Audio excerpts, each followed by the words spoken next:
Something shocking just went down in Senegal, and nobody saw this coming. What started as a powerful alliance, a partnership built on the same revolutionary ideals, is now cracking in full public view. Last week, Senegal's Prime Minister Ousmane Sonko dominated headlines after dropping a political bombshell. In a fiery statement, Sonko openly criticized President Bassirou Diomaye Faye, accusing him of weak leadership. According to Sonko, President Faye has failed to defend him against relentless attacks from the opposition. Even more shocking, he claims that Faye has abandoned their shared revolutionary vision, the very foundation that brought them to power. So, the big question is, how did a once unshakable partnership spiral into this level of tension? What's really happening behind the scenes in Dakar? Stay with us, because the answer might change everything you thought you knew about Senegal's new political era. On July 10, 2025, Senegal's ruling party, PASTEF, marked its 11th anniversary in Dakar. It was supposed to be a celebration, a time to reflect on the party's progress and its journey to power. But instead, the event turned into a political earthquake. Why? Because the president, Bassirou Diomaye Faye, was nowhere to be found. While the party gathered in Dakar, Faye was thousands of miles away in the United States, meeting with President Trump. And then, the unexpected happened. Prime Minister Ousmane Sonko, the fiery populist known for his bold words, took the stage. What followed left the entire audience stunned. Instead of delivering a unifying speech or celebrating the party's achievements, Sonko went on the offensive. He called out the president, publicly and unapologetically. According to Sonko, Senegal's biggest problem is a lack of authority. He accused President Faye of failing to lead with strength, leaving the government vulnerable to relentless attacks from the opposition. And then came the bombshell statement that shook the room. "We will see if things happen like this. I call on Bassirou Faye. He just has to take responsibility. Otherwise, he will let me govern. He will let me govern. I'm very clear." Those are not just strong words, they're a direct challenge to the president's authority. And the fact that Sonko chose to make this statement publicly, on the party's anniversary, tells us one thing. There is deep trouble brewing at the top of Senegal's leadership. From what we can see, the cracks in Senegal's leadership go deeper than just a disagreement. It appears that Prime Minister Ousmane Sonko is frustrated with President Faye's style of leadership, a style he sees as too laid back, too passive for a country in need of urgent change. Sonko believes that Faye's inaction is undermining the very vision they promised to deliver together, a vision built on reform, sovereignty, and breaking free from foreign domination. Remember, it's been over a year since Bassirou Diomaye Faye became president, and yet, what has really changed? When he campaigned, Faye made bold promises to rehabilitate Senegal's institutions, restore the country's authority, and most importantly, eradicate France's deep-rooted influence in Senegal. But what's the reality today? Apart from one major step, the withdrawal of French troops, there's little to show for those promises. And let's be honest, even that move was heavily pushed by Sonko, who has always been the loudest voice against France's dominance. In fact, Sonko's stance on France has been so strong that after their election victory, Paris put him on their watch list. That's how much they feared his influence. But instead of keeping France at arm's length as they had promised, President Faye has done the opposite. Last year, he made his first official visit to Paris, claiming that the goal was to redefine Senegal's relationship with France. And earlier this year, during the International Conference on Financing for Development, Faye met with the French president yet again. To Sonko and many of his supporters, this feels like betrayal. The question now is, has Faye abandoned the revolutionary agenda that brought him to power? Or is there more to this story than meets the eye? According to official reports, both presidents tried to project unity. They expressed a shared commitment to strengthening cooperation between Senegal and France. The discussions, we're told, focused on economic partnerships, security, culture, and even historical remembrance. President Bassirou Diomaye Faye himself said, "Our discussions focused on cooperation between Senegal and France, as well as regional and international issues of common interest." On the French side, President Emmanuel Macron confirmed that the Franco-Senegalese partnership is undergoing a major overhaul. In his words, it must allow us to move forward together in the service of the interests of our peoples and our sovereignty. He went further, listing out the pillars of this renewed relationship: economic, security and defense, cultural and memorial partnerships. These are all projects that we are closely monitoring with President Faye. And to top it off, Macron even praised Senegal for its commitment to regional stability and addressing major global challenges. On paper, that all sounds good, right? But here's the problem. To many Senegalese citizens, and certainly to Ousmane Sonko, this doesn't look like sovereignty. It looks like the same old story, just dressed up in new words. Because if the goal was to reduce France's influence, then why is the Senegalese president sitting down to negotiate a deeper, broader partnership? So the real question is, has Bassirou Faye abandoned the revolutionary agenda? Or is he playing a dangerous balancing act between Senegal's independence and Western pressure? With all this in mind, one thing becomes clear. President Bassirou Diomaye Faye never planned to completely cut ties with France. That was never his vision. His goal was to reset the relationship, not end it. Faye has been consistent about this from day one. He said the old system, where France had overwhelming influence, had to go. But he also said he wanted a win-win partnership, one that is mutually beneficial to both nations. And if you think about it, that's exactly what he's doing now. Since taking office, Faye has repeatedly said, "I will always be available to work with our European partners towards a win-win partnership that benefits our respective people." So technically, Faye is sticking to his word. The problem? That's not what Ousmane Sonko wanted. Sonko envisioned a complete break, a total end to France's grip on Senegal. To him, sovereignty means zero interference. So when he sees Faye meeting Macron, shaking hands and signing cooperation deals, it feels like betrayal. And maybe this is why the tension is boiling over. Maybe this is why Sonko chose the party's anniversary to launch a public attack on Faye. Because deep down, this isn't just about leadership style. It's about a fundamental clash of visions for Senegal's future. But here's something many people forget. Sonko was supposed to be the president. He was the people's choice. So, how did we get here? How did Ousmane Sonko, the man everyone wanted as president, end up as prime minister instead? Let's rewind the clock. Born in 1980, Bassirou Diomaye Faye never imagined he would one day become the president of Senegal. Back then, politics wasn't part of his plan. After graduating from university in the year 2000, he earned a master's degree in law and started what seemed like a quiet career as a tax inspector in the Tax and Estates Department. It was during this period that fate brought him together with a man who would change his life forever, Ousmane Sonko. Sonko, also a tax inspector at the time, was a fiery voice for reform. The two men struck up a friendship, bonding over their shared frustration with systemic corruption and inefficiency. Together, they co-founded the Taxes and Estates Union, where Faye became known for his strong advocacy, particularly pushing for policies that would make homeownership easier for tax and property agents.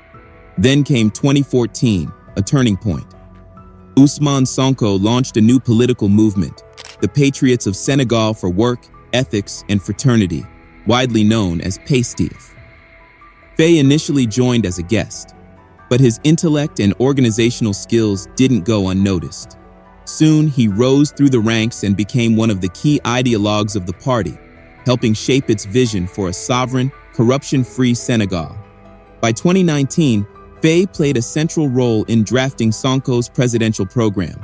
Sonko ran for president that year and shook the political establishment, finishing third, a strong showing that proved PASTEF was a force to reckon with. Then came 2021, the year everything changed. Sonko was arrested on allegations of raping a minor, charges he has always denied. His arrest sparked nationwide protests and political chaos. In that moment, someone had to step up. That someone was Bassirou Diomaye Faye. Faye assumed the role of General Secretary of PASTEF, a position that placed him at the heart of Senegal's opposition. He immediately got to work, uniting fragmented opposition forces ahead of the 2022 legislative elections. The result? A stunning victory. 56 seats won under the Liberate the People Alliance, a major blow to the ruling elite. But this was only the beginning of Faye's journey to the presidency, and as you'll soon see, it came with twists no one expected. While Ousmane Sonko was fighting multiple court battles, cases he claimed were politically motivated to stop him from running in the 2024 elections, his closest ally, Bassirou Diomaye Faye, faced his own storm. In April 2023, Faye was arrested and imprisoned on charges of spreading false news, insulting a magistrate, and defaming a constituted body after making critical comments on social media. For months, he languished behind bars as the political landscape in Senegal grew more tense and uncertain. Then, everything changed. Sonko, the man who had become the face of Senegal's anti-establishment movement, was also detained. And in a shocking blow to his supporters, he was barred from contesting the upcoming elections due to a defamation conviction. To make matters worse, the party they had built together, PASTEF, was officially disbanded by the Supreme Court in July 2023. Overnight, a movement that had galvanized millions seemed crushed. But the story didn't end there. Inside the chaos, the disbanded PASTEF members refused to give up. They believed Sonko's detention and the dissolution of their party were part of a deliberate plan by the ruling elite, a strategy to eliminate strong rivals and maintain power at any cost. So they made a bold decision. If Sonko couldn't run, they would rally behind another candidate, someone who shared the same vision, the same ideals, someone who had already proven his loyalty to the cause. That someone was Bassirou Diomaye Faye. And this decision would change everything, not just for Senegal, but for the political future of West Africa. In the end, only one man made the cut, Bassirou Diomaye Faye. And here's the incredible part. He was still in prison when his candidacy was confirmed. But that didn't stop the movement.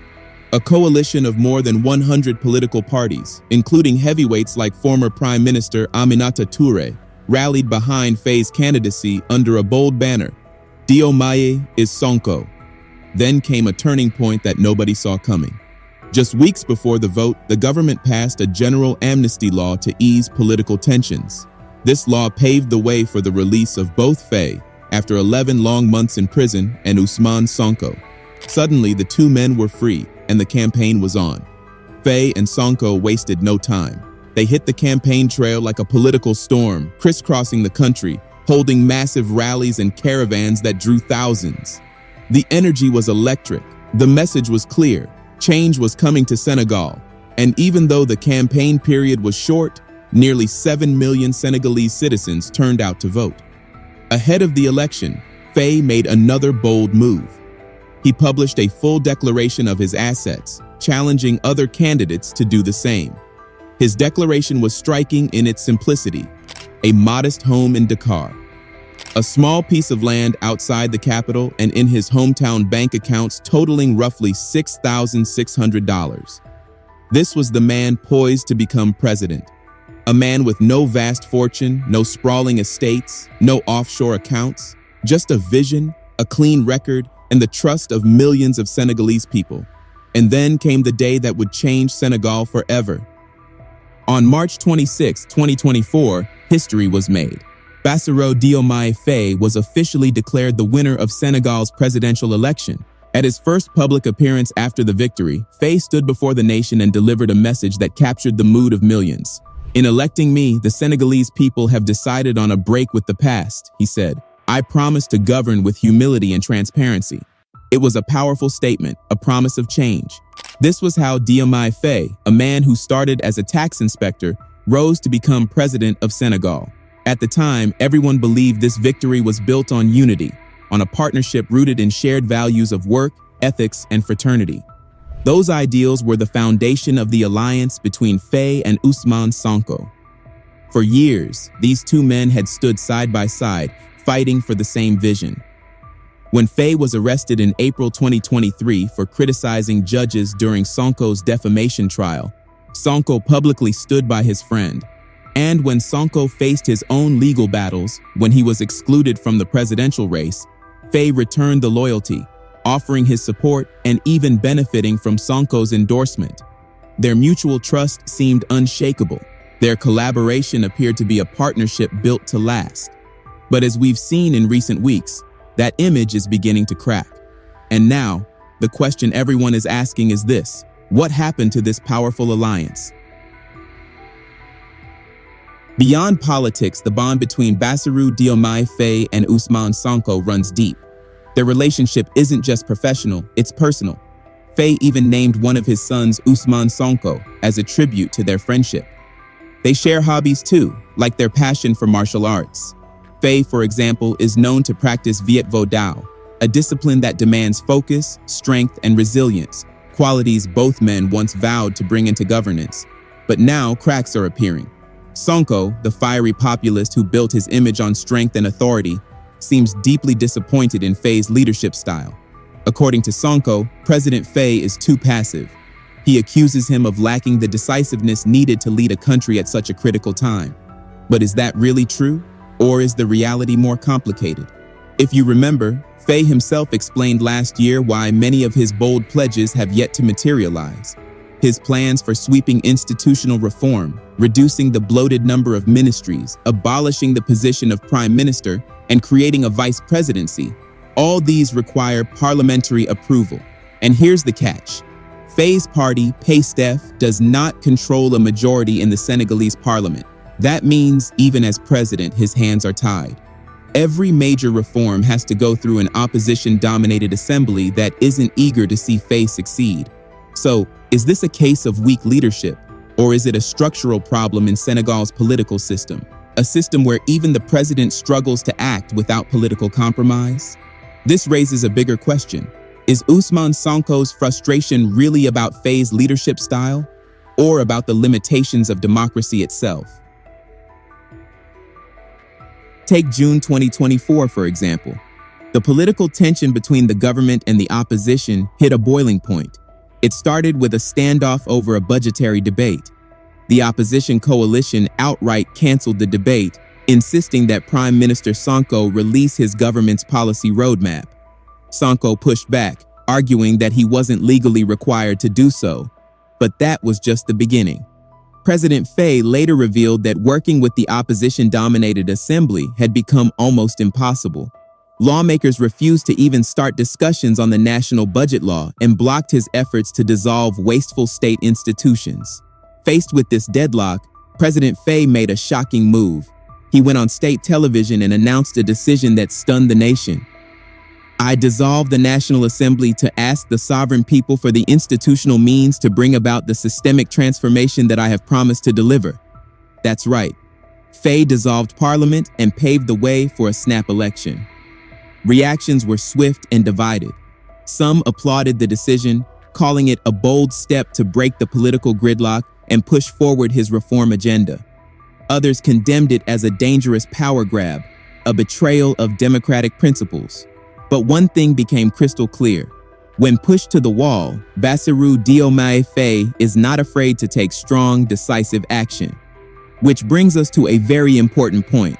Maybe the tension between Faye and Sonko isn't really about weakness versus strength. Maybe it's about ideals and principles, a fundamental disagreement over how to govern Senegal. And this raises the ultimate question. Is this partnership about to collapse? Or will they find a way to hold it together for the sake of the country? Now, after Sonko's fiery remarks shook the political scene, President Bassirou Diomaye Faye stepped in to calm the storm. Speaking publicly, Faye dismissed any suggestion of a feud between himself and his prime minister. The prime minister said it. He's my friend. There is no conflict between us. The only worthwhile fight is the fight against the difficulties that the Senegalese people are enduring, that we ourselves are enduring as a government, he declared, calling for unity in the face of economic and social challenges. On the surface, it sounded like a message of reconciliation, a plea to keep the focus on the people, not political drama.